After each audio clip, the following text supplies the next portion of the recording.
प्रणाम गुरुदेव। प्रणाम प्रणाम। क्लास शुरू करते हैं, जैसे जैसे लोग आएंगे जुड़ते रहेंगे।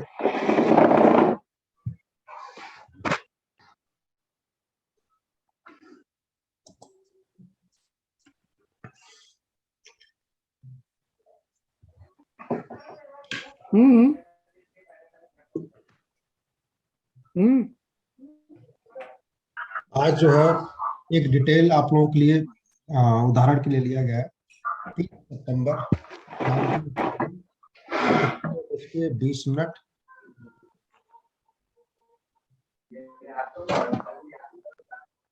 और अपने अपने माइक के म्यूट कर दीजिए ताकि लोगों को बाद में जो लोग वीडियो देखें ये जो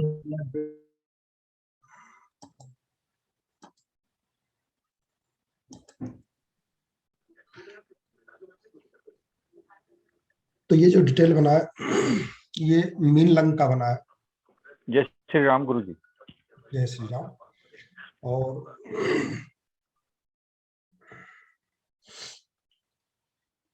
जब भी हम किसी चार्ट को देखते हैं मैरिज के लिए तो हमें ये देखना पड़ता है कि प्रेजेंट में दशा अंतरदशा दशा अंतरदशा को छोड़ के या दशा को छोड़ करके बाकी कौन से प्लेनेट ऐसे हैं जो मैरिज के लिए बहुत ज्यादा अनुकूल है। ठीक है, ये आपको हमेशा ध्यान में रखना पड़ेगा क्योंकि कुछ चार्ट ऐसे होते हैं जिनकी शादी लेट होती है। देखिए, जिनकी शादी अगर आपके पास कोई 20 साल की उम्र में कोई चार्ट लेके आता है, 20 साल 22 साल, तो आपको फिर सारे चार्ट को या फिर अगला जो दशांतर दशा आ रहा है उसको देख के आप प्रेडिक्शन दे सकते हैं। लेकिन अगर शादी लेट हो रही है, बहुत ज्यादा लेट हो रही है, 30 साल हो गया, 32 साल हो गया, 35 साल हो गया, तो आपको ये ध्यान देना पड़ेगा। देखिए, शादी तो हो जाती है, लाखों में कोई 2-4 ऐसे होते हैं जिनकी शादी नहीं होती है। तो ऐसे कौन से प्लेनेट हैं जिन्हें हमें ढूंढना पड़ेगा। कम से कम 2 या 3 प्लेनेट ऐसे चाहिए जो मैरिज करा सकते हैं। तो सबसे ज्यादा पॉजिटिव प्लेनेट कौन कौन से हैं ये हमें समझना पड़ेगा। उसके लिए हमें क्या तरीका हमने बताया, कल हमने नोट्स दिया। नोट्स में लिखा गया है कि, और पहले ही बताया गया कि शुक्र जो है मैरिज के लिए सबसे अनुकूल प्लेनेट माना जाता है मैरिज के लिए। ठीक है, विवाह का कारक जो प्लेनेट है वो है शुक्र।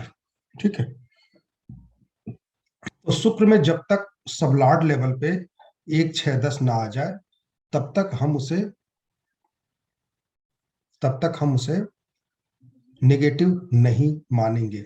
अगर सबलॉर्ड लेवल पे 1, 6, 10 आ जाता है या फिर अंतरदशा लेवल नक्षत्र लेवल पे 1, 6, 10 आ जाता है तब वो पूरी तरह से नेगेटिव हो जाता है। लेकिन हाँ, 1, 6, 10 के साथ कोई 2, 9 इत्यादि नंबर आ जाते हैं, 2, 9, 11, तब फिर वो नेगेटिव नहीं होगा। ठीक है। दूसरा जो प्लेनेट होता है वो होता है दारा कारक प्लेनेट। दारा कारक प्लेनेट ये जैमिनी पद्धति से लिया गया है और 7 प्रकार के कारक होते हैं। जैमिनी पद्धति में 7 प्रकार के कारकों को स्थान दिया गया है। सबसे पहले सबसे ज्यादा डिग्री का जो प्लेनेट होता है उसे आत्म कारक, दूसरा जो है उससे जो कम डिग्री का होता है सेकंड पोजीशन पे उसको अमात्य कारक, तीसरे पोजीशन पे जो होता है उसे भातृकारक, चौथे पोजीशन पे जो होता है उसे मातृकारक, पांचवें पोजीशन पे जो होता है उसे भातृकारक, मित्र कारक, छठे का पोजीशन पे होता है उसे ज्ञाति कारक। ज्ञाति कारक से हम नौकरी के बारे में विचार करेंगे, रोग के बारे में विचार करेंगे। ठीक है, तो जब हम गोचर ट्रांजिट चेक करेंगे तो हम ज्ञाति कारक से चेक करेंगे। ज्ञाति कारक को हम वो स्थान देते हैं जो हम लग्न कुंडली में 6th के स्वामी को नौकरी के लिए देखते हैं। 7th पोजीशन पे आता है दारा कारक। दारा कारक को हम विवाह कारक प्लेनेट भी कहते हैं। तो हमें सबसे पहले दारा कारक प्लेनेट को चार्ट में ढूंढना पड़ेगा। कहाँ पे ढूंढना पड़ेगा? लग्न कुंडली में। ठीक है, तो जब भी हमारे पास कोई प्रश्न कुंडली आती, कोई भी जन्म कुंडली आती है मैरिज के लिए, तो हम क्या ढूंढेंगे? सबसे पहले हमारा ध्यान जाएगा दारा कारक प्लेनेट कौन सा, विवाह कारक प्लेनेट कौन सा है और वो कहाँ पे बैठा हुआ है। ठीक है, तो ये जो लग्न कुंडली है, और जब आप एस्ट्रोसेज में लग्न कुंडली खोलेंगे तो वहां नीचे सभी प्लेनेट के डिग्री दी रहती है। ठीक है, तो राहु केतु को छोड़ करके जो सबसे कम डिग्री का जो प्लेनेट होगा वहां पर हम चेक करेंगे कौन सा प्लेनेट सबसे कम डिग्री का है, उसे नोट कर लेंगे कि ये दारा कारक प्लेनेट है या विवाह कारक प्लेनेट है। और वो वो लग्न कुंडली में कहाँ बैठा है उसको भी हम नोट कर लेंगे कि विवाह कारक भाव ये हुआ या विवाह कारक या दारा कारक भाव ये हुआ। ठीक है, जैसे आप समझना चाहें वैसे नोट कर लीजिएगा। तो इस कुंडली में अगर हम देखें सबसे पहले कि सबसे कम डिग्री का प्लेनेट कौन सा है।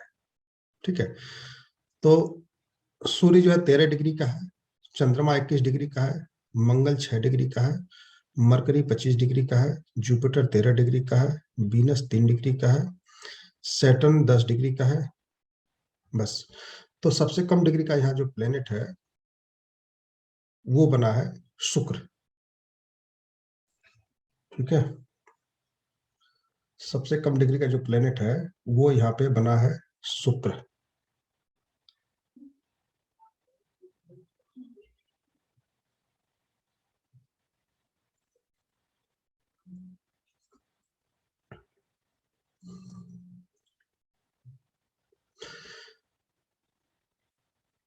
ठीक है, तो हम वीनस को ही वीनस जो हमारा होता है, शुक्र जो होता है वो मैरिज का कारक माना जाता है और यहाँ पर दारा कारक भी शुक्र ही बना है। ठीक है, तो वीनस जो है यहाँ पर डबल तरीके से कारक बन चुका है, एक तो जेमिनी पद्धति से भी और एक नैसर्गिक कारक जो माना जाता है वीनस को विवाह का, उस तरीके से भी। तो दोनों तरीकों से वो नैसर्गिक कारक बन चुका है वीनस, अर्थात वीनस को बहुत ज्यादा पावर मिल चुकी है, विवाह कराने की क्षमता उसके अंदर है। ठीक है, तो जब दो तरीके से कोई कारक बन जाता है तब उसे हम बहुत ज्यादा महत्व का प्लेनेट मान लेते हैं विवाह के लिए। ठीक है, तो उसे हम नोट कर लेंगे कि विवाह कारक प्लेनेट जो हमारा वीनस है। ठीक है,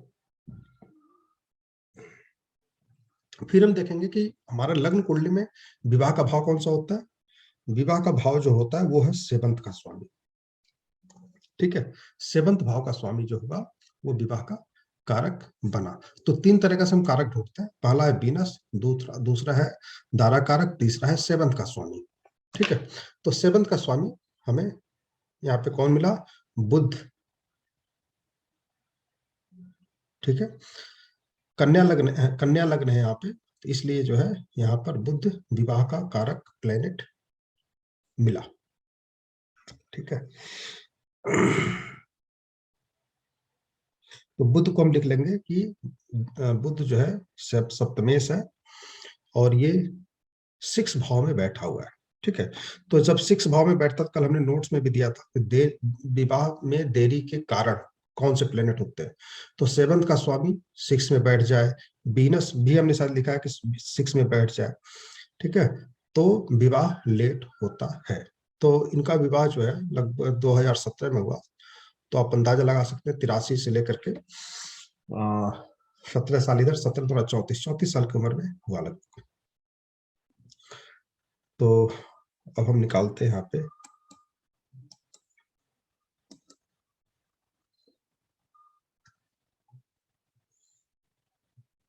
मैरिज।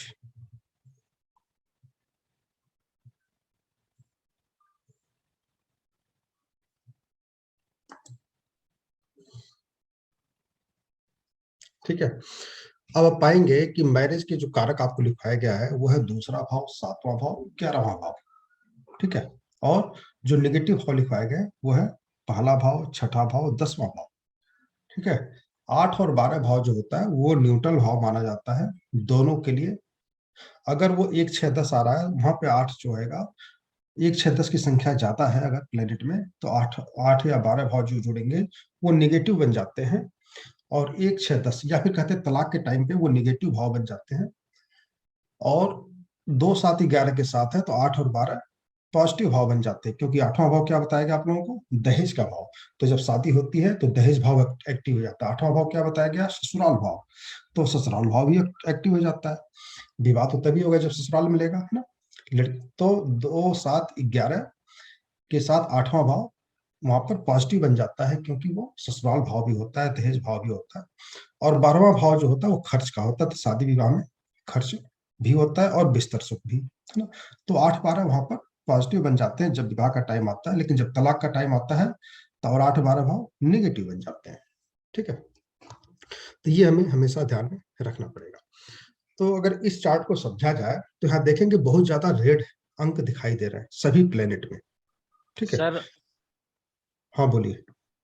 विवाह के लिए आपने 2-7-11 लिखवाया था, ठीक है, तो इसमें हमने 8-12 तो विवाह के लिए आपने बताया नहीं लिखने के लिए। नहीं लिखवाया? नहीं एक मिनट, सर उसमें आपने लिखवाया नहीं, जो आपने नोट्स भेजे ना सर, उसमें आपने लिखा हुआ है नीचे, हाँ नोट्स में दिया होगा। नोट्स में लिखा हुआ है। हाँ नोट्स में लिखा हुआ है सर। ठीक है, तो 8 और 12 भाव जो होता है, 8 भाव नहीं, पहले मैंने पढ़ाते समय भी 8वें भाव को बताया ना, सुराल भाव है, दहेज भाव है, पढ़ाते समय बताया गुरुजी था। गुरुजी ठीक है? ये जो बुध है पांचवें और छठे का भी हो रहा है चार, मतलब कर्क राशि इसमें पांचवें और छठे में भी आ रही है, तो उसके ठीक है, लिए मतलब हाँ पांचवा और छठा दोनों माना जाएगा बुध में। हाँ हाँ दोनों माना जाएगा। ठीक है, अब ये कर्क राशि पंचम में छठे में दोनों में है, तो चंद्रमा में 4 5 6 तीन भाव को यहाँ पे देख रहे हैं, 4 5 6 तीन भाव को बता रहा है ये। ठीक है, चौथे में बैठा है, पांचवें और छठे का स्वामी है। तो 8 और 12 भाव का महत्व आप समझ गए। तो अब देखिए यहाँ पे क्या है कि सबसे पहले हम चेक करेंगे ऐसे कौन सा प्लेनेट है कि जो विवाह करा सकता है। ठीक है, अब देखिए पहले सबसे पहले हम केतु को पकड़ते हैं। केतु में हम देखेंगे कि 1 6 10 ग्रह लेवल पे है और 2 नंबर यहाँ पर पॉजिटिव माना गया है, तो वो ग्रह लेवल पे है। मरकरी यहाँ पर नक्षत्र स्तर पे है और वहां पर 6 और 7 दोनों एक्टिव है। तो ये बुध जो है यहाँ पे नेगेटिव भाव भी है और पॉजिटिव भाव भी है, तो 7 नंबर यहाँ पे एक्टिव और 6 भी है, निगेटिव पॉजिटिव दोनों है। और यहाँ पर 1 6 10 8 एक्टिव हो गया राहु में, तो केतु पूरी तरह से निगेटिव होगा क्योंकि नीचे सबलाट लेवल पे 1 6 10 के साथ 8 आ गया, है ना। तो ये सबलाट लेवल को हम बहुत ज्यादा महत्व देते हैं और नक्षत्र लेवल को भी उतना ही महत्व देते हैं। 40% मान के चलिए कि हम सबलाट लेवल को, 40% नक्षत्र लेवल को और 20% हम देंगे ग्रह लेवल को। ठीक है, तो सबलाट लेवल पे 1 6 10 है, तो केतु यहाँ पर निगेटिव हो गया। बीनस को हम हमेशा पॉजिटिव मानते हैं जब तक सबलाट लेवल पे वह 1 6 10 ना आ जाए या नक्षत्र लेवल पे 1 6 10 ना आ जाए। ठीक है, तो यहाँ पर बीनस में हमने देखा गया कि केतु में 1 6 10 है लेकिन 2 भाव भी एक्टिव है, तो बीनस में ऊपर जो है 3 6 8 आ रहा है। यहाँ पर हम 7 नंबर अपने आप नेचुरल रूप से एक्टिव मानते हैं क्योंकि बीनस का काम है विवाह करवाना, विवाह का कारक प्लेनेट है। वो चाहे कुछ भी करे विवाह तो करवाएगा ही, लेकिन पूरी तरह से नेगेटिव नहीं होना चाहिए, उसमें 1 6 10 नहीं आना चाहिए, तब तक वो पॉजिटिव बना रहेगा। तो बीनस में जो है 2 नंबर नक्षत्र लेवल पे और 7 नंबर सबलाट लेवल पे, तो 2 7 यहाँ पर आ गया है। और नीचे के लेवल पर अगर प्लेनेट में पॉजिटिव आता है तो वैसे भी पॉजिटिव बन जाता है। तो बीनस यहाँ पे हमें पॉजिटिव मिला और 2 तरह से कारक बना है, एक जैवनिक पद्धति से दारा कारक भी है और ये बीनस एक नैसर्गिक प्लेनेट भी है विवाह का। तो बीनस को भी हम पॉजिटिव यहाँ पर मान के चलते हैं। उसी तरह से अब आगे हम बढ़ते हैं सूर्य में, सन में हम देखेंगे कि सन ऊपर के लेवल पे तो 7 नंबर दिखा रहा है, नीचे के लेवल पे 6 है और 1 6 8 10 है, तो ये निगेटिव हो गया। हालांकि 5 और 9 नंबर भी एक्टिव है, लेकिन 5 9 नंबर तभी प्रभाव करेगा जब 7 या 2 रहेंगे ना, कोई एक अंक तो चाहिए ही चाहिए। तो अभी तो हमें सबसे ज्यादा पॉजिटिव बीनस ही मिला है। मून में हम देखेंगे तो यहाँ पर 1 6 10 पूरी तरह से यहाँ पे पॉजिटिव भाव तो कोई है ही नहीं, केवल 5 9 है, तो ये एक तरह से निगेटिव दिख रहा है। मार्स में हम देखेंगे यहाँ भी सबलाट लेवल पे 2 नंबर एक्टिव है और 1 6 10 है और 1 6 10 8 1 6 8 10 है, तो मंगल भी पूरी तरह से निगेटिव लगभग दिख रहा है। राहु में भी वही हाल है, 1 6 8 10 है। जुपिटर में हमें 1 6 8 10 दिख रहा है। सैटर्न में हमें 1 6 8 10 दिख रहा है, नक्षत्र लेवल और सबलाट लेवल। ठीक है, फिर ये मरकरी है, मरकरी में क्या दिख रहा है, मरकरी में 6 नंबर भी है और 7 नंबर भी है। ठीक है, और 8 नंबर भी एक्टिव है यहाँ पे। ठीक है, तो मरकरी का जो नक्षत्र लेवल है वो क्या है, नक्षत्र लेवल पे वीनस दिखा हुआ है, अर्थात मरकरी वीनस के नक्षत्र में। और वीनस के अंदर हमेशा 7 नंबर हम मान के चलेंगे कि उस वहां पर 7 नंबर है या नहीं है। 7 नंबर हमें दिखे ना दिखे, 7 नंबर उसमें होता है वीनस में। जिस प्रकार से एक व्यक्ति का जो गुण होता है, जिससे टीचर का गुण है, उसका टीचिंग का काम है, वो चाहे बुरा व्यक्ति कैसा भी हो लेकिन क्लास में जाएगा, पढ़ाएगा ही, है ना। तो माता पिता चाहे जैसे भी हों, बुरे हों अच्छे हों, लेकिन अपने बच्चे की रक्षा जरूर करते हैं। पत्नी चाहे अच्छी हो बुरी हो, अपने हस्बैंड का ध्यान जरूर रखती है। तो हर व्यक्ति की एक क्वालिटी होती है, वो गुण होते हैं, वो उसके अंदर दिखे ना दिखे, है ना, वो भाव वहां पर उस भाव का फल देना उसकी मजबूरी है ना। तो वीनस का काम मजबूरी हो जाती है, वो विवाह देगा ही देगा। मरकरी यहाँ पे हमें 7th का स्वामी है, अर्थात वो पॉजिटिव प्लेनेट तो है ही, उसके नक्षत्र में वीनस मिल गया, तो वीनस भी एक पॉजिटिव प्लेनेट है। और फिर नीचे मरकरी मिल गया। कल हमने क्या लिखाया था नोट्स में? नोट्स में दिखा था कि जब दारा कारक गुरुजी ये 6 तीनों में दे रहा है, मतलब डिनाई कर रहा है, नक्षत्र लेवल में भी और सब लॉर्ड में अपना उसमें भी। हाँ। तो 6 बता रहा है, तो उसके लिए हाँ मैं बता रहा हूँ। तो कल जो लास्ट का पेज है उस पर आप देखिएगा, लिखाया था कि जब दारा कारक प्लेनेट कब विवाह हो सकता है। दारा कारक प्लेनेट सप्तमेश और वीनस, ये अगर रिपीट अवस्था में आ जाते हैं नक्षत्र स्तर या सबलॉर्ड स्तर पे, है ना, या फिर ग्रह स्तर या नक्षत्र स्तर सबलॉर्ड तीनों पे अगर आ जाते हैं तो पॉजिटिव होगा ही।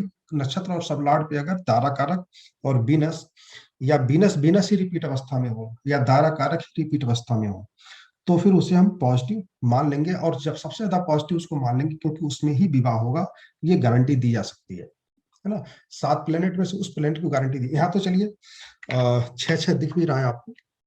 अगर 2, 7, 11 सभी प्लेनेट में हो और रिपीट अवस्था में वीनस आ जाए, तो उस जिस भी प्लेनेट में आएंगे वीनस नक्षत्र और सबलॉर्ड पे, उसमें विवाह होने के चांसेस ज्यादा होते हैं ना। तो वो हमें ध्यान में रखना है विवाह के और नजदीक जाने के लिए। तो यहाँ पर हमें 6 ऊपर से नीचे तक दिख रहा है।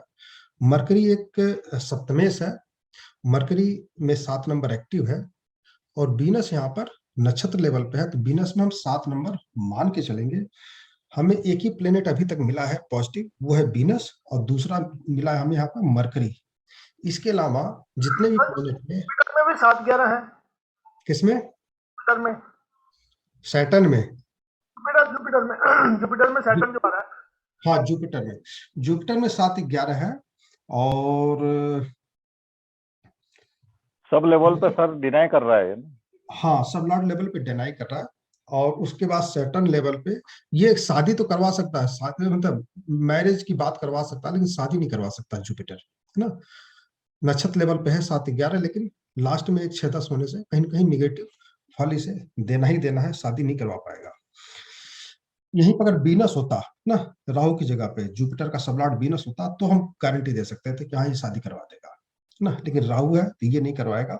तो हमें 2 ही प्लेनेट मिला, वीनस और मरकरी, वीनस और मरकरी। तो इसी दशा में शादी होगी, या तो वीनस मरकरी में हो या मरकरी वीनस में। सर एक बात पूछे, ये 7 नंबर ये अकेला आना चाहिए या इसके साथ 2 और 11 भी आना चाहिए?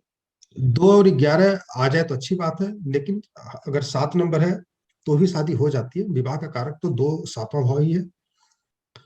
2 7 11 को हम पॉजिटिव भाव मानते हैं, 1 6 8 को नेगेटिव भाव मानते हैं। मान लीजिए कि 1 6 10 पूरा आ गया, तो वहां अकेले 7 नंबर आके विवाह नहीं करा सकता, है ना। तो हमें फिर 2 7 11 चाहिए, या फिर वो दारा कारक प्लेनेट हो या वीनस हो या सप्तमेश हो, और फिर उसमें एक अंक कम भी होगा तो भी उसको हम पॉजिटिव मान लेंगे, है ना। तो हमें सिर्फ 2 प्लेनेट मिला यहाँ पे, वीनस और मरकरी। तो इन्हीं की दशा अंतरदशा प्रत्यंदशा में विवाह होना चाहिए। और अगर ये टाइम निकल गया तो निश्चित रूप से विवाह होने में समस्या हो जाएगी। अब समझिए जब ये चार्ट हमारे पास आया तो मैं देख के दंग रह गया, इतने सारे 1 6 10, इतने सारे 1 6 10 और पॉजिटिव प्लेनेट 2, है ना। क्या किया जा सकता है, कैसे विवाह किया जा सकता है, हो सकता है नहीं हो सकता, है ना। तो जब चार्ट देखा गया तब समझिए मरकरी की दशा, कौन सी दशा चल रही है अभी, मरकरी और मरकरी 17 सर मरकरी इनकी mercury date of birth send कर दोगे ग्रुप में? हाँ 30 सितंबर 1983।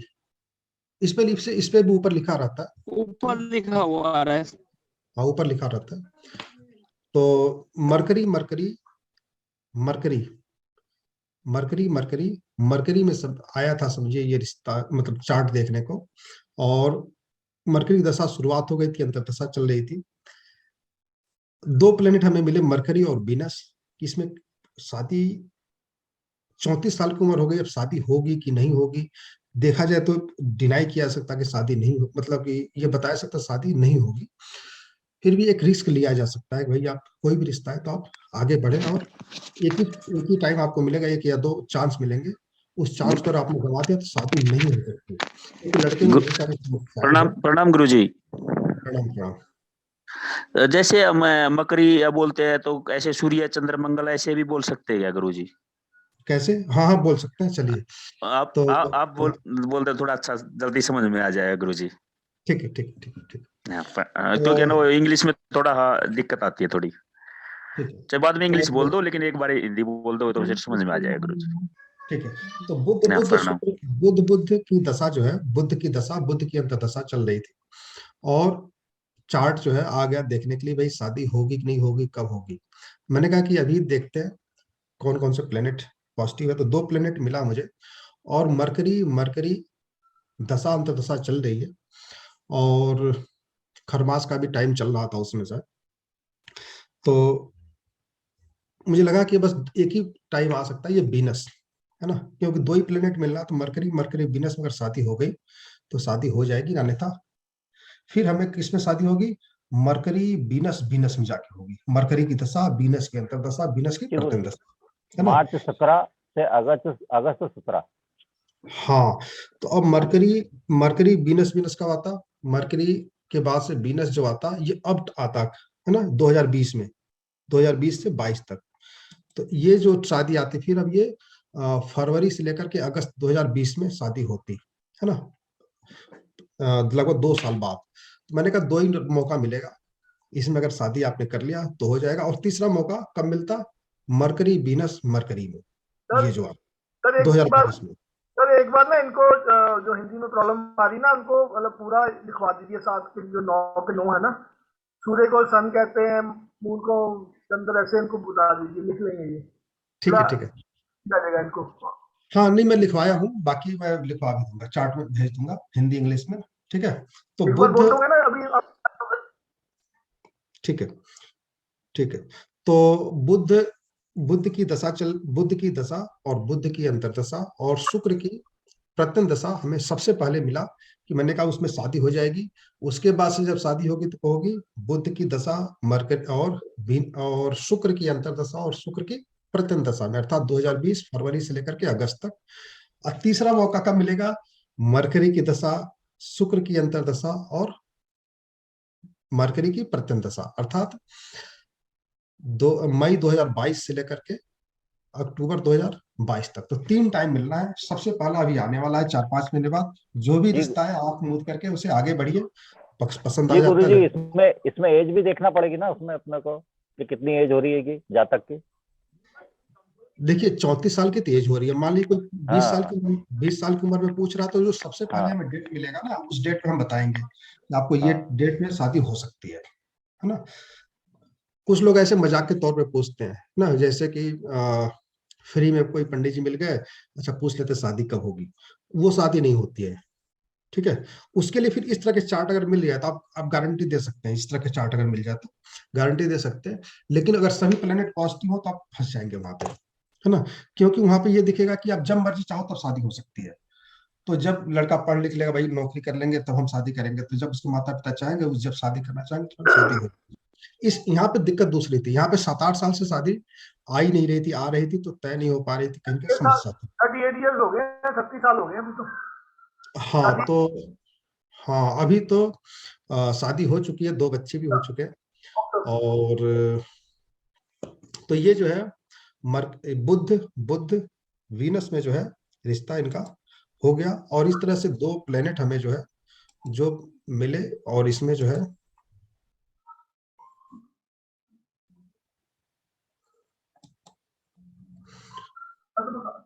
ये मार्च 2017 से लेके 10 अगस्त 2017 तक का टाइम था, और ये 7 जून 2017 को शादी हुआ। ठीक है, 7 जून 2017 को, क्योंकि आप जानते हैं कि शादी के पहले ना बहुत सारी रस्में भी होती हैं, गोद भराई होती है। जब भी हमें शादी होती है तो उसके पहले एक एग्रीमेंट भी लिखा जाता है परिवारों में, अलग अलग तरह के, कि भाई हम आपकी लड़की से, और लड़के वाले जो है लिख के देंगे हम आपके लड़के से शादी करना चाहते हैं, मतलब हमारी लड़की, हम जो है हमारी लड़की आपके लड़के से शादी करना चाहते हैं, उधर से भी लिख के देते हैं, और हम राजी हैं शादी के लिए, है ना। और जो बीच के लोग मेंबर होते हैं, जो लोग शादी करवाते हैं, वो लोग समझौता करवाते हैं कि बाद में कोई मुकरे ना, भी हमने तो शादी के लिए कहा ही नहीं था, है ना। तो सब कुछ सही तरीके से पंचों के बीच बैठ करके लिखित में होती है। फिर लड़की वाले लड़के को वहां जाते हैं, लड़के वाले लड़की को आते हैं, रस्में पूरी की जाती है। तो वो रस्में पूरी होने के बाद से फिर शादी का डेट, है ना, रखा जाता है। सर इसका फर्स्ट स्टेप यही है ना कि सारे प्लैनेट्स में देखना है कि 2 7 10 2 7 11 को कौन कौन दे रहा है प्लैनेट। हाँ, अगर बाद में धीरे धीरे आपको प्रैक्टिस हो जाएगी, फिर तो आपको क्या देखना है, दशा देखनी है, दशा पॉजिटिव है कि नहीं है, फिर अंतरदशा देखनी है, पॉजिटिव है ठीक है, नहीं तो आगे बढ़ना है, अगली अंतरदशा देखनी है, फिर पॉजिटिव है नहीं थी, अगली अंतरदशा देखनी है। इस तरह आगे बढ़ते बढ़ते आपको जो सर इनके सबसे स्टेप लिखा दोगे अभी, हम्म उस कुंडली के स्टेप लिखा दोगे अभी? हाँ, लिखवा देंगे। ठीक है, तो ये मरकरी वीनस में शादी जून में हो गई। 7 जून को शादी, 7 जून 2017 को शादी हो जी गई। तो गुरुजी, ये हमें इसमें ये दशा के साथ में गोचर भी अगर करेगा, तो मतलब गोचर भी फॉलो करेगा तो वो उस हिसाब से हाँ, मान तभी होगी लीजिए ना कि शादी। हाँ, मान लीजिए हमने ये टाइम देख लिया कि बुध शुक्र में शादी दिख रही है, फिर हम हाँ, ट्रांजिट भी चेक करेंगे, गोचर भी चेक करेंगे। अगर क्योंकि अगर गोचर लागू ट्रांजिट हाँ, गोचर लागू नहीं हुआ तो मना कर देंगे कि नहीं, इसमें शादी नहीं होगी। सर ट्रांजिट हम चेक पहले करेंगे। का प्लीज सर, सॉरी माफी चाहूंगा सर बीच में, आप सर ये वाला जो कॉन्सेप्ट है वो कंप्लीट करवाएं। गोचर पे ना, गोचर अगली क्लास है ना, सबसे पहले ये वाला कॉन्सेप्ट करवाइए हाँ, कोई बात नहीं, वो प्लीज। नहीं। वो हाँ, हो सकता है कि शायद वो पहले से जानते होंगे गोचर में। हाँ, ये अभी जो बताया वो समझ में आया नहीं आया? इसमें सर थोड़ा हल्का कंफ्यूजन ये है कि मुझे तो सर प्लीज कोई कुंडली लगाए अच्छा रहेगा सर, उसमें थोड़ा 2 4 कुंडली क्लियर हो पाएगा प्लीज सर। ठीक है, कोई भी कुंडली तो उठा लीजिए सर एक बार। ठीक है, ठीक है।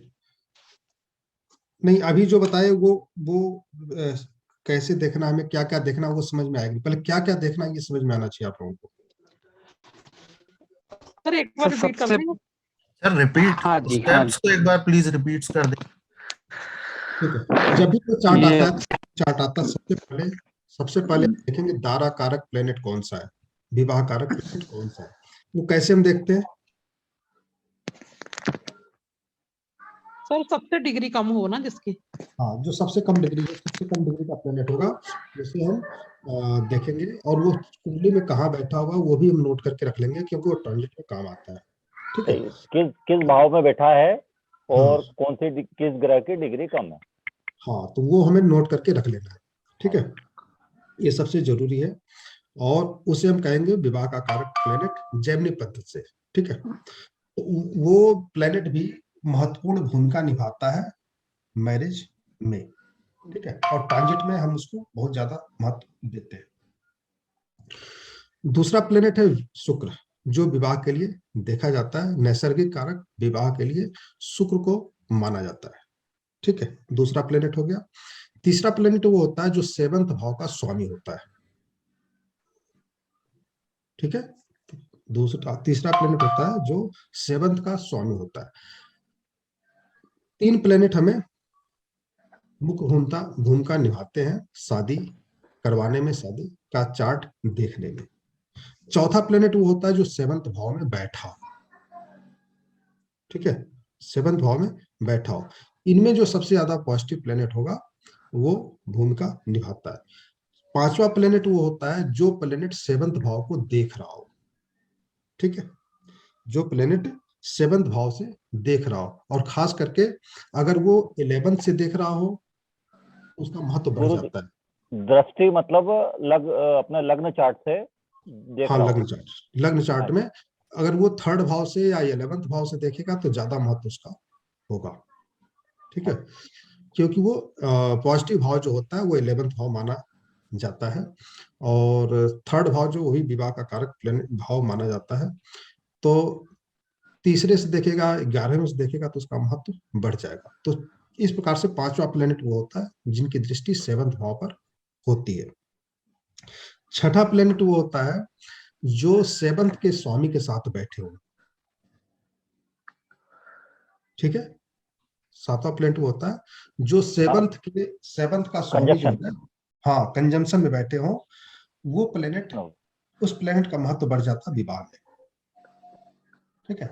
तो युति होता क्या है कि आपने इस बात को ध्यान रखिएगा कि जैसे हम अपना व्यवहार जीवन में व्यवहारिक रूप से जो चीज हम अनुभव करते हैं वही चीजें हम यहाँ भी अगर लगा के देखें तो हमें समझना और आसान हो जाएगा, ठीक है। दो दोस्त हैं, एक पुलिस है, एक वकील है, या एक टीचर है ना। तो अगर उनको किसी स्कूल से रिलेटेड कोई काम पड़ेगा, टीचिंग से रिलेटेड काम पड़ेगा, तो अपने दोस्त से ही कहेगा भैया हमारा हेल्प कर दो, स्कूल में कुछ काम है। पुलिस में जरूरत पड़ेगी तो जो दोस्त बैठ के साथ में खाना खाते हैं, पीते हैं, उठते हैं, बैठते हैं, वो कहेंगे भैया हमारी कुछ प्रॉब्लम आ गई थाने में, जरा हेल्प कर दो। तो जो यूपी में होते हैं वो एक तरह से दोस्त बन जाते हैं, नैसर्गिक रूप से, तात्कालिक रूप से दोस्त बन जाते हैं, ठीक है। जो प्लेनेट साथ में बैठे हुए हैं वो चाहे वो शत्रु ही क्यों ना हो, शनि मंगल ही क्यों ना हो, सूर्य शनि ही क्यों ना हो, वो तात्कालिक रूप से उस कुंडली के लिए मित्र बन गए हैं और एक दूसरे के फल को देने के लिए बाध्य हैं, एक दूसरे के जो कारक है उसके फल को देने के लिए बाध्य हो जाते हैं। अगर कहीं से काम न बन रहा हो तो इसीलिए उनको 7वें 8वें पोजीशन पर रखा गया, लास्ट पोजीशन पर रखा गया। तो इस चार्ट में गुरुजी जैसे 7वें घर में चाहे शत्रु हो, ग्रह मित्र हो, तो वो दोनों एक सा फल देंगे। 7वें घर में जैसे कोई शत्रु ग्रह भी और के साथ दूसरा ग्रह भी बैठा हो, दोनों एक दूसरे के शत्रु हो, तो तब भी दोनों एक ही फल देंगे, मित्र वाला या शत्रु वाला देंगे? नहीं, अगर शत्रु ग्रह है तो जी गुरु, शत्रु ग्रह है, मान लीजिए जैसे कि चार्ट में वीनस और मरकरी दोनों बैठे हुए साथ में, तो दोनों एक दूसरे के कारक के फल को देते ही देते हैं। अच्छा जी, बुरा भी अच्छा, बुरा भी अच्छा भी, अच्छा भी, हाँ।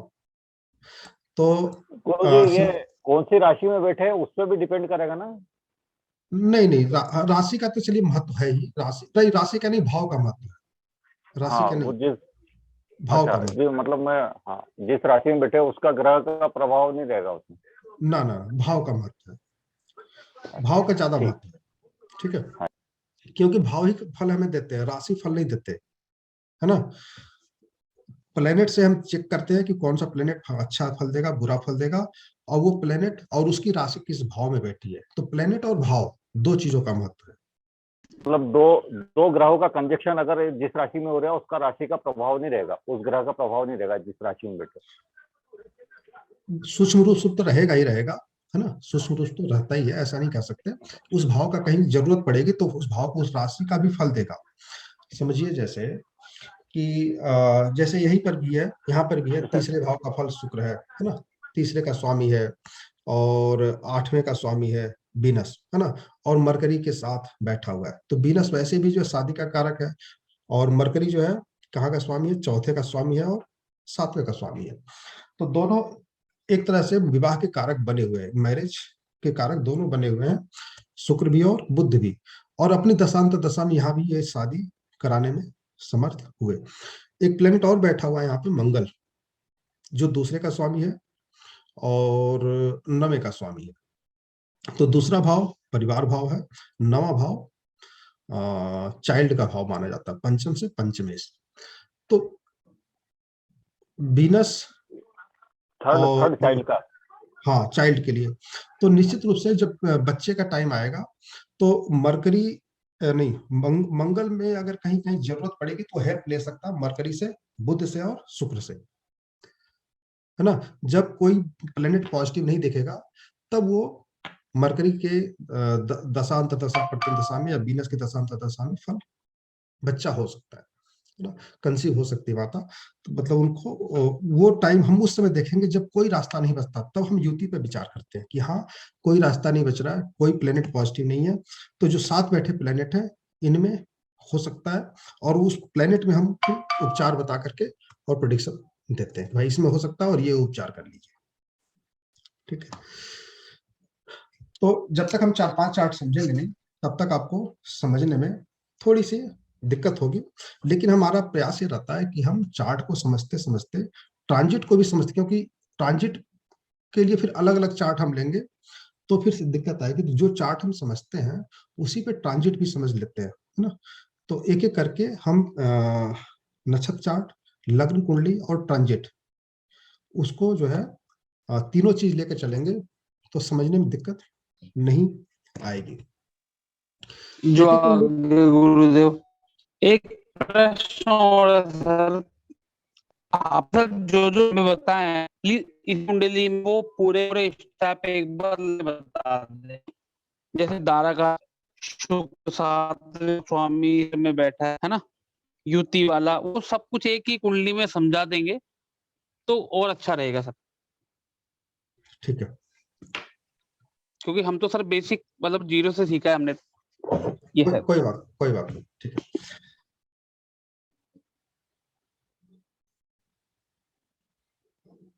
चलिए, तो जब भी हमारे पास कोई चार्ट आता है तो सबसे पहले हम क्या देखते हैं कि सबसे कम डिग्री की जो प्लेनेट है उसे नोट कर लेंगे, उसे लिख लेंगे। सबसे पहला काम ये हुआ। दूसरा हम देखेंगे कि 7th का स्वामी कौन सा है, उसे भी हम दिमाग में रख लेंगे या नोट करके रख लेंगे, ठीक है।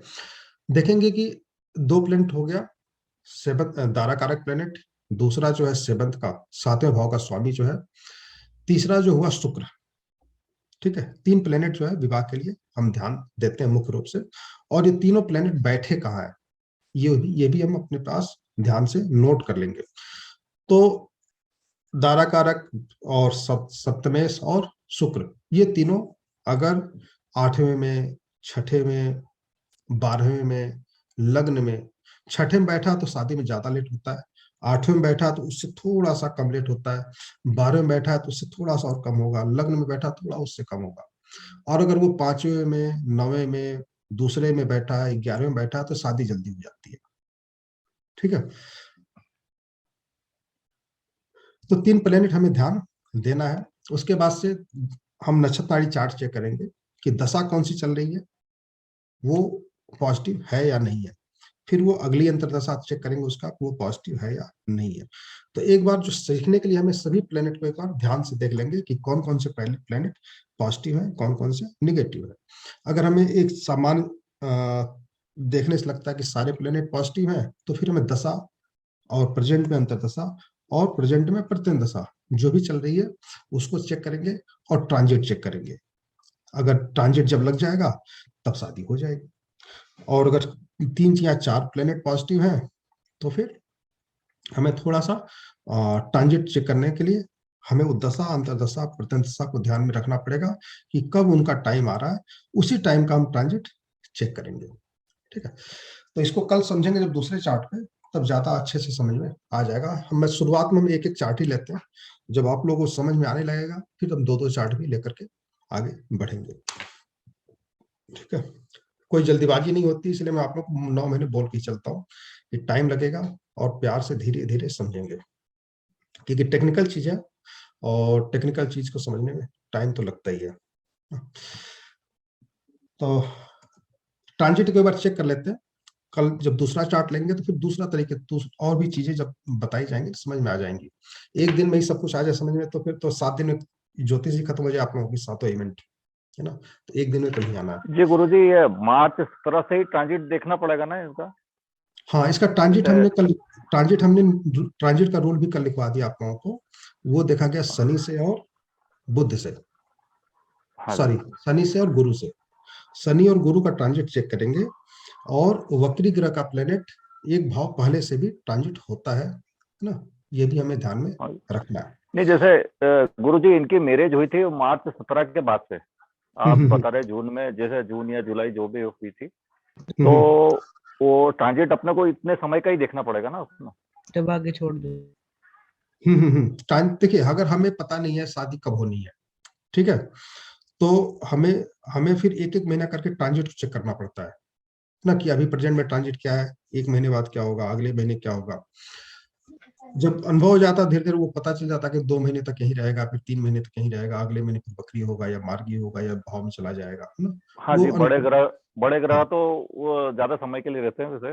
हाँ, जैसे तो मान अपने को लीजिए इतने समय, हाँ जैसे अभी शनि है, इसमें मकर राशि में है, गुरु 13 या 14 को अप्रैल को जा रहा है कुंभ राशि में, नहीं कुंभ में नहीं जाके मीन में जा रहा है ना, तो मीन में चला जाएगा, फिर कुंभ में भी ये शनि पहुंच रहा है, फिर वक्री हो करके वो जुलाई में अपने फिर पहुंच जाएगा, जून जुलाई में फिर वो मकर में पहुंच जाएगा। गुरुजी इसकी डेट ऑफ बर्थ क्या थी इस कुंडली की? तो डेट ऑफ बर्थ डाल के दोबारा चेक कर लेंगे फिर कल वैसे हाँ, भी। 30 सितंबर 1983। कितना गुरुजी? 30 सितंबर 1983। ठीक है। 5:20 शाम का। 5:20 शाम का कहाँ का गुरुजी? दिल्ली का? और ये कुशीनगर, यूपी। ठीक है गुरुजी, यही पूछ, ठीक है, क्योंकि हम दोबारा चेक करने के लिए फिर वो देख लेंगे गुरुजी, इसलिए पूछे। जी गुरुजी कौन सा नगर बताया आपने? कुशीनगर, जहाँ भगवान बुद्ध का कुशीनगर। हाँ, कुशीनगर। अच्छा, कुशीनगर। हाँ, पाडरौना ऐसा कुछ आ रहा था इसलिए। पडरौना कुशीनगर, जहाँ पे अभी मौर्य जी जहाँ से विधायक हैं, जो सपा में शामिल हुए। हाँ जी, वही हाँ जी। ठीक है। अब जो है, अब इसका ट्रांजिट हम चेक करते हैं, और थोड़ा सा माइक को म्यूट कर दे, जिसमें बच्चे हों वहां पे ना, बच्चे थोड़ा सा मानते नहीं है, ठीक है। चलिए, अब जो है हम ट्रांजिट चेक करते हैं। ट्रांजिट चेक करने के लिए 2 तरीके हैं। आप लोग, हमारे पास तो सॉफ्टवेयर है, जब एस्ट्रोसेज पे हम पढ़ाते थे तो एस्ट्रोसेज पे ट्रांजिट हमें वो डेट डाल करके निकाल सकते हैं, एक आध महीने आगे पीछे का। तो ट्रांजिट को हम कैसे चेक करेंगे? ऐसे कुंडली पर जिसकी शादी नहीं हुई है, उसका भी हम अगले हफ्ते ले लेंगे। अभी हम प्रेजेंट में सिर्फ 7 जून का 2017 का चार्ट लेते हैं और इसको समझने का प्रयास करते हैं।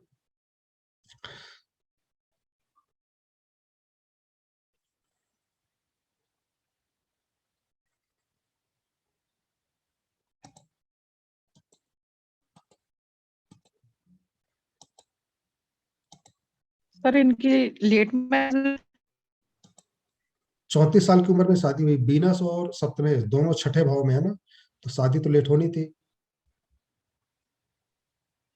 और सूर्य भी कहाँ बैठा है? सप्तम में ही बैठा। 3 तरह के अवगुण इस चार्ट में थे।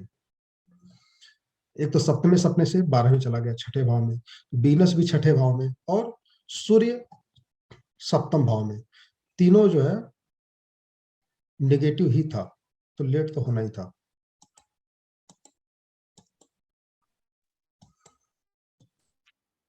अगर सर सब्जेक्ट्स में चले जाए तो लेट मैरिज होते हैं या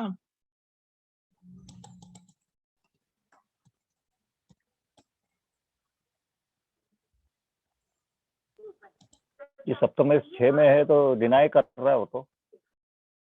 सप्तमे 6 में है तो 6 और 7 दोनों भाव का फल देगा ना। तो लेट मतलब शादी लेट होती है, ऐसा नहीं है, शादी लेट होती है बस, ऐसे लोगों की तो शादी आएगी फिर टल जाएगी, है ना, इस तरह की दिक्कतें बनी रहती है।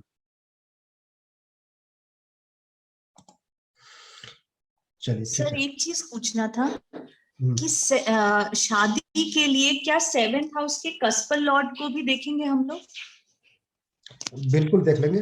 देख सकते हैं, लेकिन क्या होता है कि कस्पल लॉट जो होते हैं ना, हर 2 मिनट 3 मिनट पे चेंज हो जाते हैं, और किसी ने शादी का टाइम अगर 10 मिनट आगे पीछे नोट किया ना, तो वहाँ कंफ्यूजन हो जाएगी। Okay, got it. ठीक है, तो ठीक है कस्पल चार्ट को हम जन्म कुंडली से न देख के प्रश्न कुंडली जब पढ़ाएंगे तो वहां तो हर बार देखेंगे, वहां भी हर बार जरूरत पड़ती नहीं है ना। कुछ जरूरी पॉइंट होते हैं वहां पे जरूरी होता है देखना। और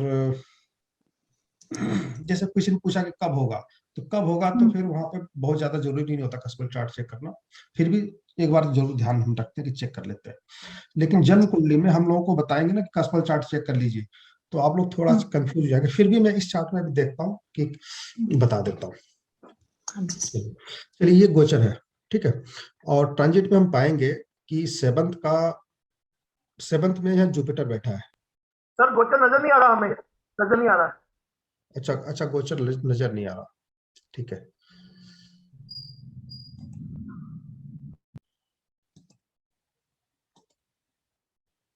अब दिख रहा? जी आ रहा। यस सर, अब दिख रहा है।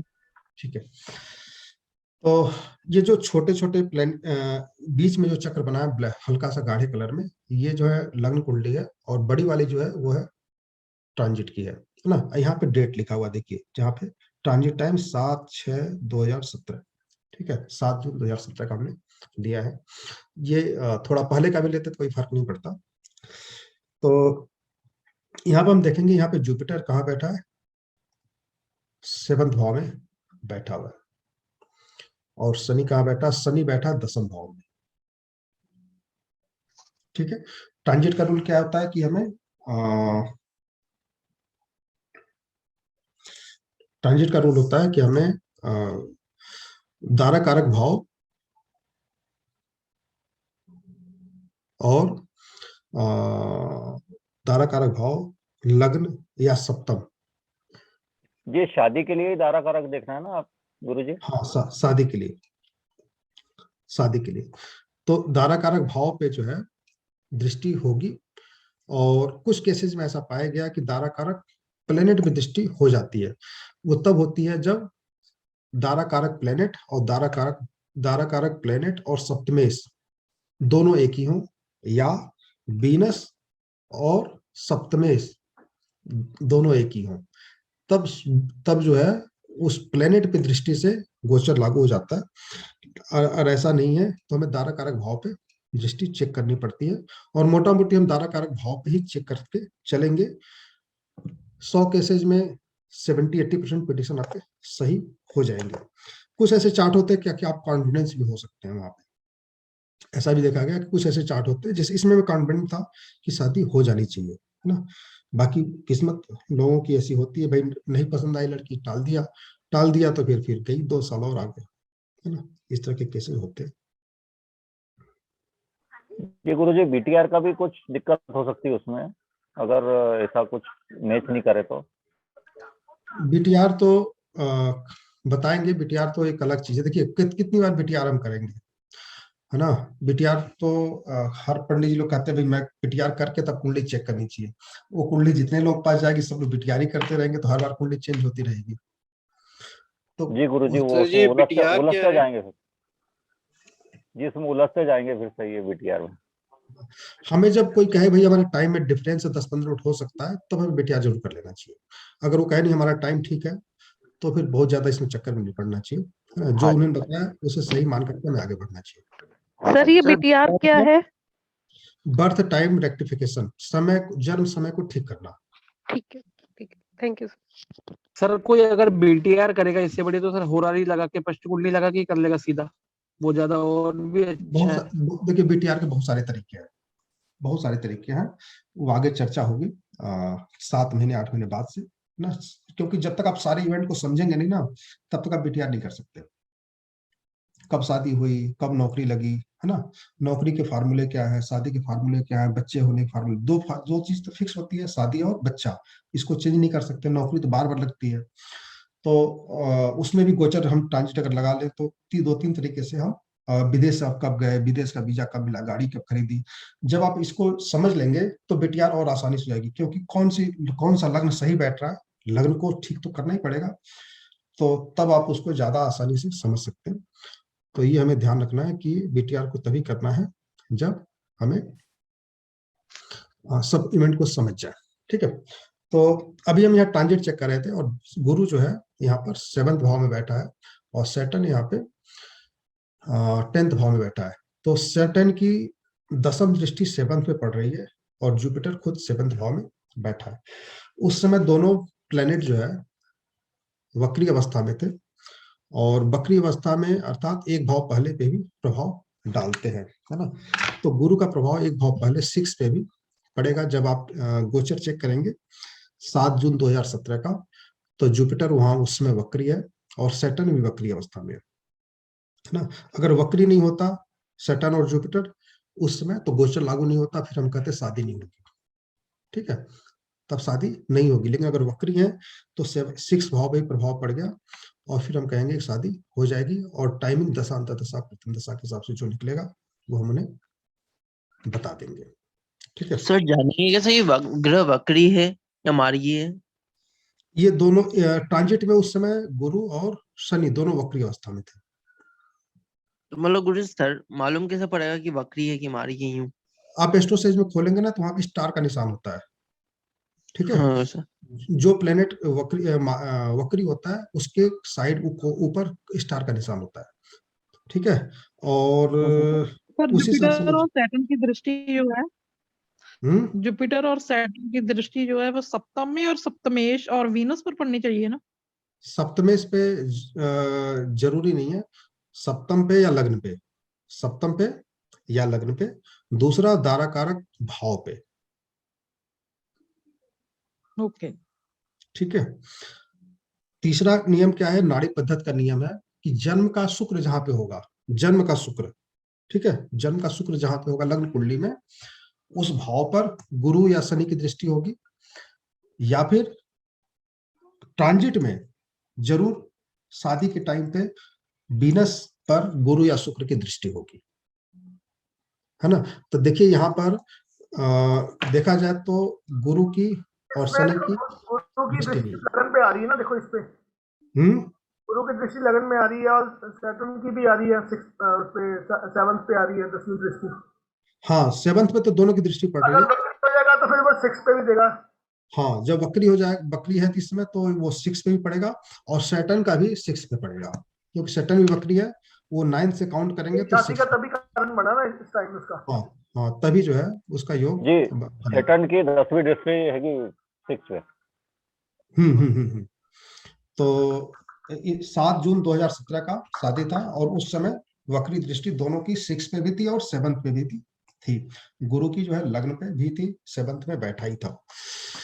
और साथ में आप देखेंगे ना तो जो वक्री दृष्टि वीनस पे भी है, वीनस 2nd भाव में बैठा है, तो जब आप 6 से काउंट करेंगे तो 7th पे भी ये वीनस पे भी दृष्टि पड़ रही है गुरु की, वक्री दृष्टि। सर ट्रांजिट मतलब? ट्रांजिट मतलब गोचर, ट्रांजिट मतलब आज के ट्रांजिट देखना होगा। अगर ट्रांजिट मतलब आज के टाइम पे गोचर प्लैनेट कहाँ कहाँ बैठे हुए हैं आज के टाइम पे। ट्रांजिट मतलब घूमते हुए प्लैनेट किस दिन कहाँ पर है। ठीक है, वक्री गुरु की शुक्र पे पड़ रही है 9वीं दृष्टि। हाँ, 9वीं दृष्टि जो है शुक्र पे पड़ रही है और जन्म का शुक्र है उस पे भी पड़ रहा है, क्योंकि जन्म का शुक्र 6ठे भाव में ही है ना। तो बहुत बढ़िया उसमें सर एक मिनट, ये 7 जून का जो गोचर लगाया वो कैसे लगाया सर आपने? आप 7 जून 2017 का कुंडली बना लीजिए मोबाइल में, निकल के आ जाएगा। नहीं वो तो बन गया, लेकिन नहीं वो कैसे बनाया सर? वो किस दिशा को देखकर, अंतरदशा को या महादशा को? हमने तो टाइम देखा भाई, मार्च से लेकर के मई के बीच में, मार्च से लेकर के जून के बीच में शादी हो जाएगी ना। मार्च अप्रैल मई जून जुलाई, मार्च 2017 से हाँ जुलाई के बीच में, तो इस बीच में शादी हो जाएगी। और शादी के लिए जब तक 3 महीने पॉजिटिव ना मिले तब तक शादी के लिए हाँ नहीं करना किसी को, ठीक है, क्योंकि शादी के बहुत सारी रस्में। तो सर उनमें से आपने रैंडमली ले लिया ना जी 7 जून? नहीं, हमने तो पता था कि 7 जून को शादी हुई है, इसलिए हमने 7 का ही लिया। अगर हमें पता नहीं होता तो हम एक महीने चेक करते हुए चलते हैं आगे। तो वो एक आध हफ्ते में क्लियर हो जाएगा। जब हम आगे बढ़ेंगे ना, ऐसी कुंडली को चेक करेंगे जिनकी शादी नहीं हुई हो, तो कैसे प्रेडिक्शन करेंगे वो समझ में आ जाएगा ना।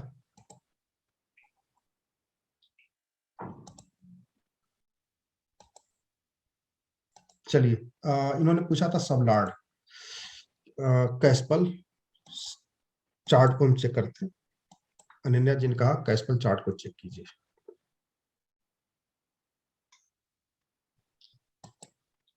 चलिए, ये 7 का कैस्पल चार्ट कौन सा, कैस्पल सबलॉर्ड कौन सा देखिए, मरकरी है। गुरुजी ये सब लोड कैसे देखा जाता है, कैसे होता है सब लोड, क्या होता है?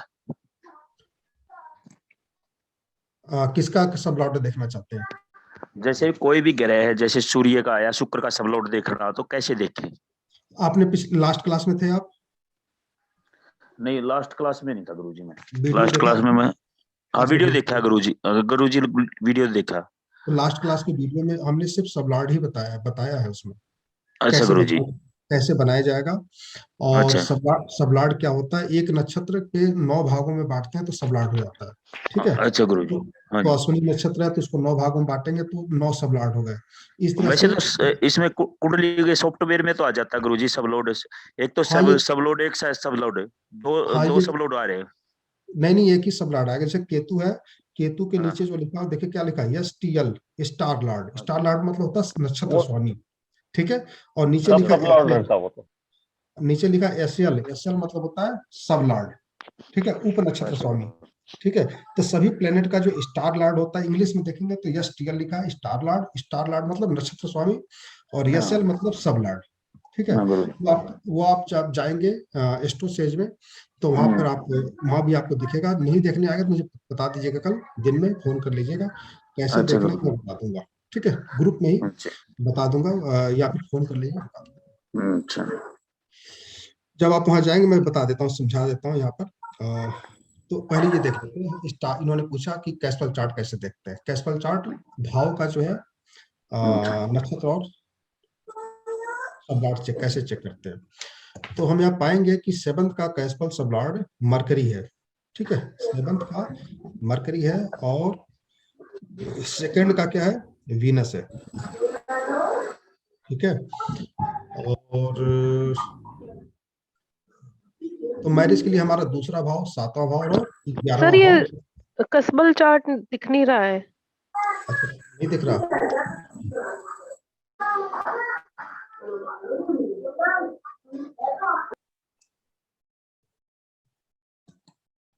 अब बताइए, दिख रहा है?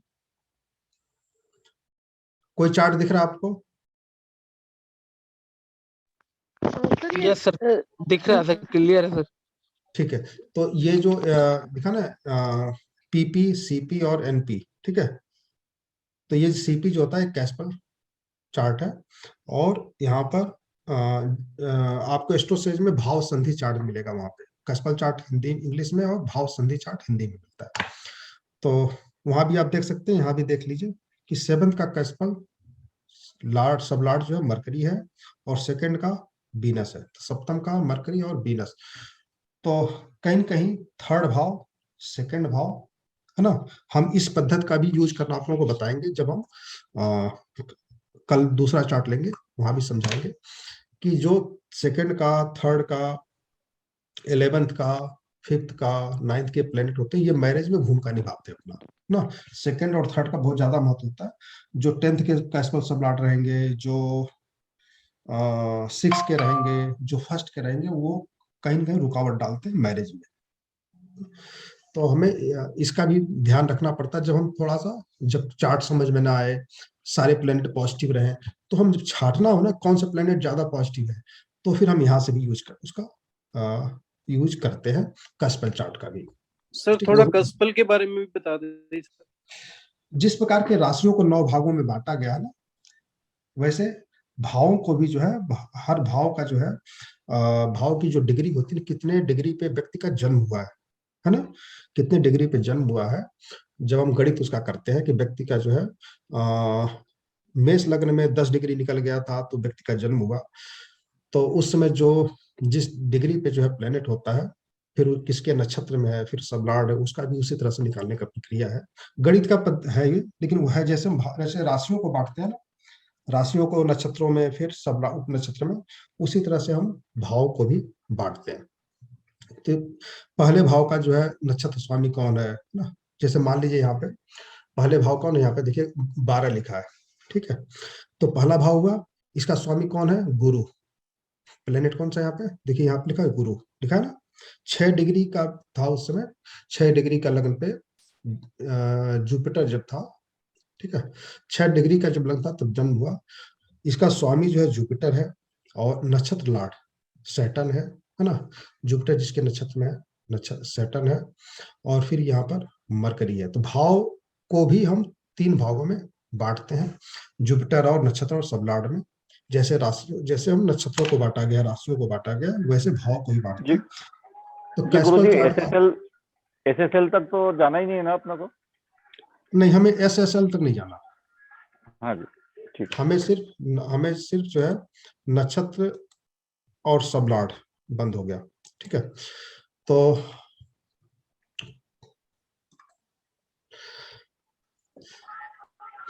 पहला दिन था, एक चार्ट ही हमने लिया, और इसी को फिर कल दूसरा चार्ट लेंगे, है ना। और कल के बाद से फिर आप लोगों से चार्ट लिया जाएगा। अगर आप लोग कहेंगे तो आप लोग हमें दे सकते हैं। देखिए, जब तक आप लोग चार्ट नहीं देंगे तब तक समझ में नहीं आएगा। तो कौन से डेट को सर शादी मेरी हुई? एक रिक्वेस्ट है, बोलिए। सर ये जो आपने 7 जून का लगाया था, वो रेंडमली कोई भी डेट उठा ली थी या कैसे, अंतरदशा नहीं, देखकर? जिस डेट में शादी हुई मैंने उसी डेट का निकाला था, लगाया था।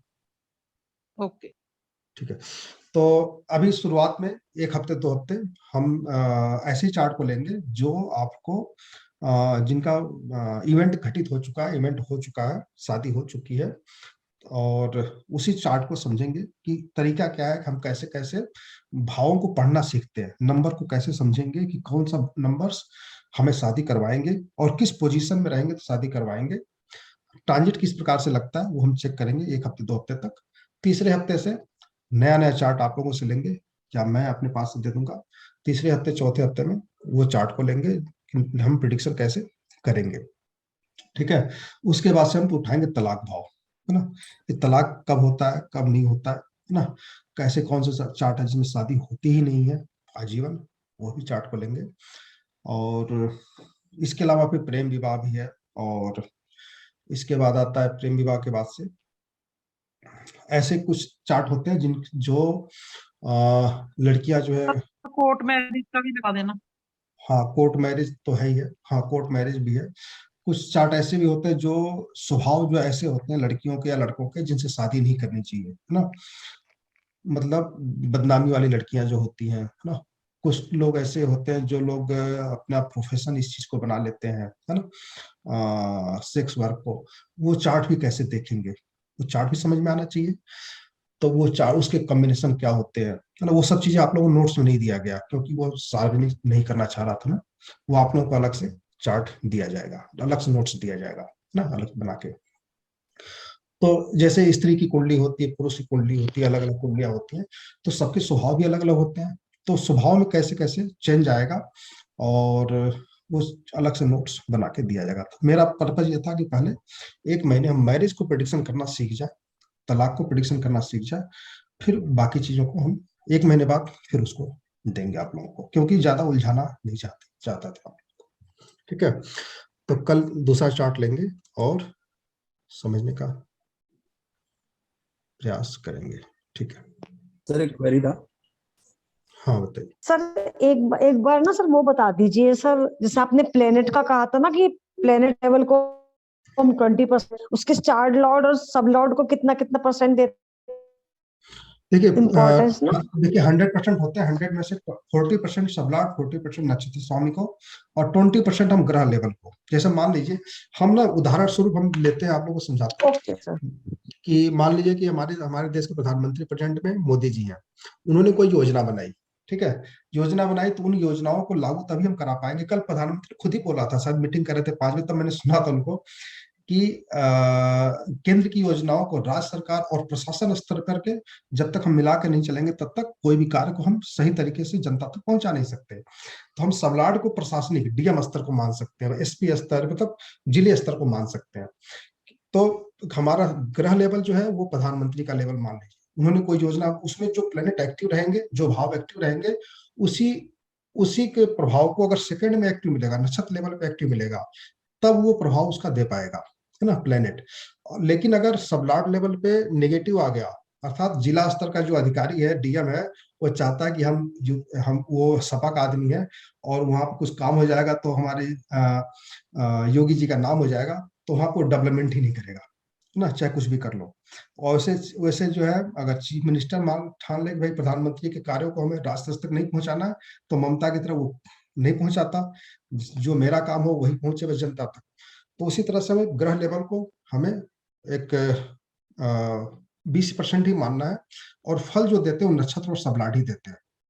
तो नक्षत्र और सबलाड को 40% मान के चलेंगे। जी गुरुजी, अभी तो यूपी की राजनीति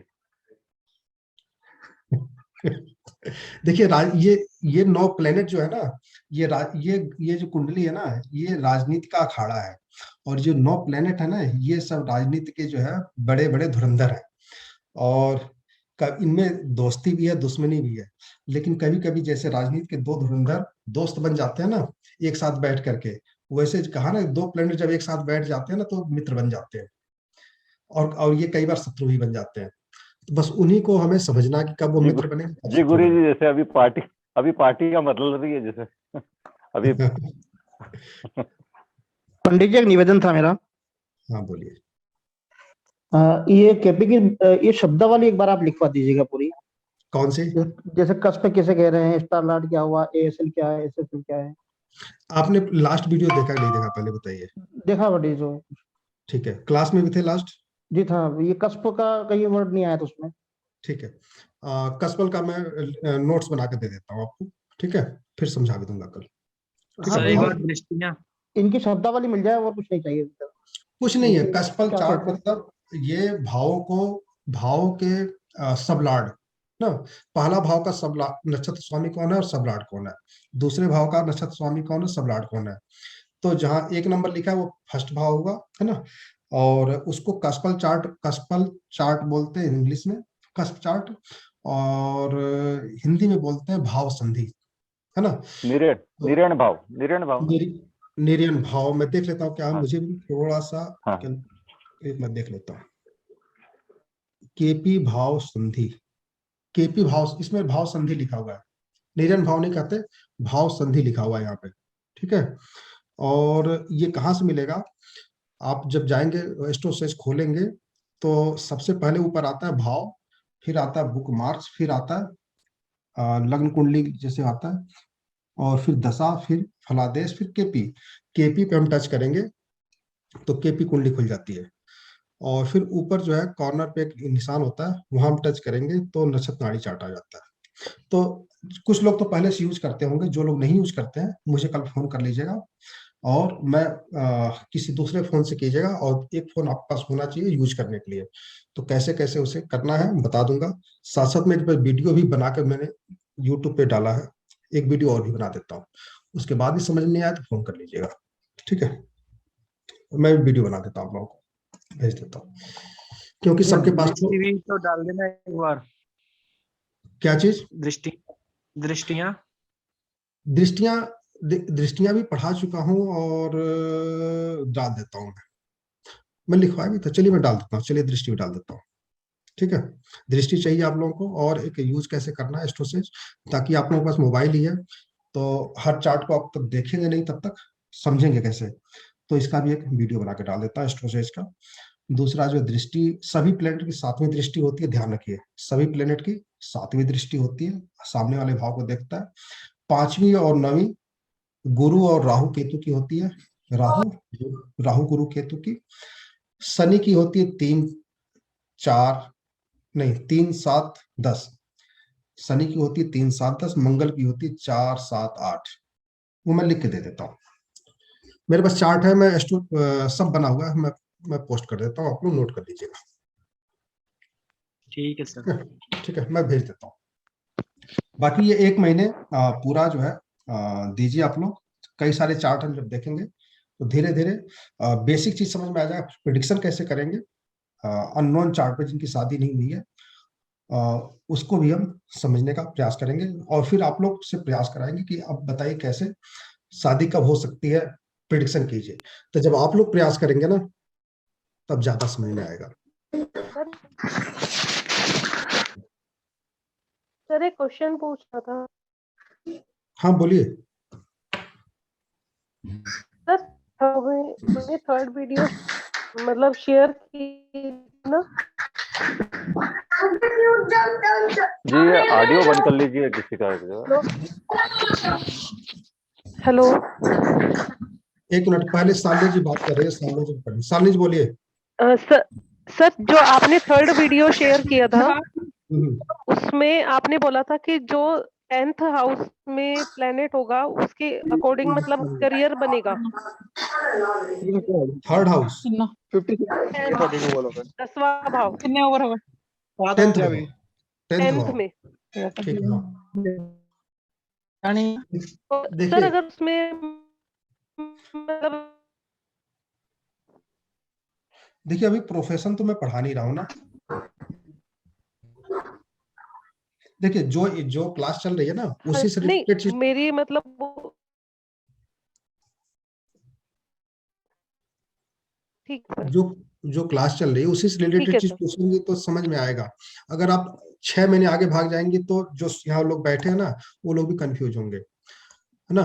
उसके लिए आप अलग से फोन कर लीजिए। नहीं सर, नहीं वीडियो हमने सुना, ठीक है। हाँ चलिए उसमें हमने 10th भाव को प्रोफेशन माना था। प्रोफेशन का भाव 10th भाव है, उसका संबंध लग्न से जब मेरा सिर्फ एक क्वेश्चन नहीं सर मुझे एक क्वेश्चन पूछना है उसमें कि अगर उसमें राहु केतु है, ठीक है, राहु या केतु है तो हम मतलब उसे किस तरह से करियर के उसमें देखेंगे? तो ऐसा व्यक्ति नौकरी करेगा या फिर राजनीति में जाता है। राहु ने राजनीति का कारक माना जाता है और या विदेश यात्रा का कारक माना जाता है। ठीक है, तो अगर कोई विदेश का योग बन रहा है तो ऐसा व्यक्ति विदेश में जाकर के नौकरी करता है या फिर वो राजनीति से जुड़ा रहता है। और केतु है तो सर? जी गुरुजी विदेश अगर है तो 12th भाव एक्टिव रहेगा तो विदेश जा पाएगा क्या? हाँ वो विदेश कारक का एक अलग तरह का कुंडली बनी होती है। कुंडली ना स्पेशल दिखती है कि ये विदेश में जाएगा व्यक्ति, है ना। 3, 9, 10 में 3, 9, 12 में अलग अलग से प्लेनेट बैठे होते हैं, स्पेशल कुंडली होती है। देखिए राहु केतु बहुत अच्छे जॉब को बताते नहीं है, ऐसे जॉब को बताते हैं जो व्यक्ति परेशानी भरा हो, मानसिक टेंशन भरा हो। राजनीति भी उसी में से है ना। तो उसको ऐसी इसी प्रकार की जॉब मिलेगी जिसमें बहुत सारी परेशानियां हो, मानसिक टेंशन हो। तो राहु केतु तो इसी तरह के जॉब को बताते हैं। ठीक है, थैंक यू सर। सर उसमें एस्ट्रोलॉजी भी तो आती है, एस्ट्रोलॉजी भी बंदा दसम भाव में एस्ट्रोलॉजी के अंदर एस्ट्रोलॉजी का भाव अष्टम होता है ना। अष्टम का संबंध दसम से बने, जैसे दसम का स्वामी अष्टम में बैठ जाए, है ना। अष्टम का स्वामी दसम में बैठ जाए, दसम का स्वामी अष्टम में बैठ जाए। लेकिन एस्ट्रोलॉजी तभी आएगी जब वो 4, 5 से भी संबंध बने, क्योंकि एजुकेशन का भाव एस्ट्रोलॉजी तो ज्ञान हुआ ना। तो जब तक वो 5वें से या 4थे से संबंध नहीं बनेगा तब तक एस्ट्रोलॉजी नहीं सीख पाएगा। सर अष्टम का अगर स्वामी सेकंड में बैठ जाए तो मैरिड लाइफ खराब हो जाती है। वो बताऊंगा आगे। 1 महीना थोड़ा सा ना मैरिज प्रेडिक्शन करना सीख जाइए, फिर मैरिड लाइफ खराब किसकी होती है ना वो देखते ही आप बता देंगे। कौन से पति रोज लड़ते होंगे आपस में ना, वो भी आप बता सकते हैं। ये पूछना था एस्ट्रोलॉजी का आप बोल रहे हैं तो 8th हाउस से जो संबंध है अगर केतु का रहेगा तो सीख पाएगा क्या एस्ट्रोलॉजी? देखिए कि सभी प्लेनेट जिस भाव में बैठेंगे उसका फल देने के लिए बाध्य होते हैं। ठीक है, हमें हाँ सभी प्लेनेट, जैसे हमने कहा कि यहाँ पे शुक्र तो कारक है मैरिज का, लेकिन अगर 6 का स्वामी बुध बन गया तो बुध भी शादी कराएगा। अगर सूर्य बन गया तो सूर्य भी शादी कराएगा। जिस भाव में बैठा है, जैसे मान लीजिए कि आपका घर किचन है, किचन में आपकी पत्नी खाना बनाती है, लेकिन अगर आप किचन में गए तो वहां पर आप सोने नहीं गए हैं, आप तो चाय बनाने गए या बर्तन धोने गए। फिक्स है। तो जिस भाव में प्लेनेट बैठेगा उस भाव का फल देने के लिए बाध्य हो। गुरुजी मेरा ये पूछने का था कि जैसे 8th भाव क्या गुप्त विद्या और इसके लिए? यस, हाँ तो इसलिए एस्ट्रोलॉजी तो केतु बैठेगा तो केतु भी सिखाएगा। वही तो मैंने कहा, मतलब कोई भी प्लेनेट अष्टम से संबंध बनाएगा वो ज्ञान देगा ही देगा। अच्छा अपनी अच्छा, तरफ से, जी जी। कोई भी प्लेनेट हो, और उसका नंबर होता है 4, 5, 9 के साथ 8 आ जाए तब वो एस्ट्रोलॉजी सीखता है व्यक्ति, है ना। लग्नेश पंचमेश, लग्नेश पंचमेश होके अष्टम में बैठ जाए, लग्नेश चतुर्थेश होके अष्टम में बैठ जाए, है ना, चतुर्थेश पंचमेश का स्वामी अष्टम में बैठ जाए, है ना। तो वो एक तो कॉम्बिनेशन इस तरह के देख सकते हैं, या फिर आप नंबर ऑफ कॉम्बिनेशन चेक कीजिए। दोनों तरीका चेक करने का कि ऐसा व्यक्ति एस्ट्रोलॉजी करेगा।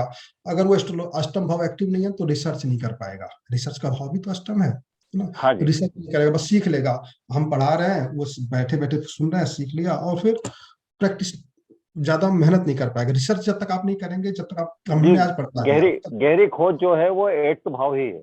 हाँ, और रिसर्च, एस्ट्रोलॉजी बिना रिसर्च के नहीं होता, है ना, क्योंकि ये 2 दूना 4 नहीं होता, ये राजनीति का अखाड़ा है। मैंने कहा ना 2 दूना 5 भी हो जाता है ना।